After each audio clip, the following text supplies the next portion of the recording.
Huma 154 il-każi ġodda ta' COVID-19 f'pajjiżna li ġew reġistrati bejn il-ġimgħa u s-sibt. Din iċ-ċifra tella għal 16,651 in-numru totali ta' persuni li ħadu l-virus f'Malta sa mill-bidu tal-firxa tal-pandemija fil-Gżejjer Maltin. Fl-istess perjodu ta' ħin fiequ 206 persuni biex issa huma 17,017 dawk illi fiequ. Kollu tħabbar mill-Ministeru għas-Saħħa fejn kien spjegat ukoll li fl-aħħar 24 siegħa pajjiżna rreġistra żewġ vittmi oħrajn kawża tal-pandemija, żewġ tirġiel ta' 63 u 82 sena illi tilfu ħajjithom fl-Isptar Mater Dei.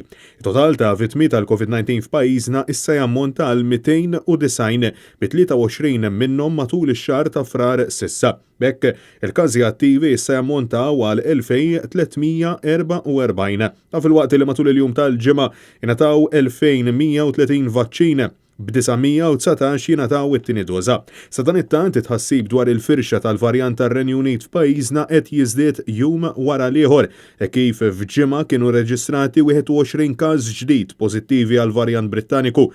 Bil-professur Charmaine Gawci tgħid li f'pajjiżna s'issa kien hemm 38 każ. Hemm diversi pajjiżi li issa il-maġġor parti tal-każijiet tagħhom tal-COVID qed ikunu wkoll dan il-varjant, ġifieri qed jinfirex ukoll f'diversi pajjiżi wkoll. U l-implikazzjonijiet huma li aħna rridu nkunu iktar attenti, anke nqogħdu attenti iktar għall miżuri li għandna persuni kollha jieħdu ħsieb iktar bħala prevenzjoni għax il-fatt li nafu dal-UK variant jinfirex iktar mill-tip ta' COVID li konna nafu qabel, hemmhekk irridu noqogħdu aktar attenti. Francesco Catania, Net News.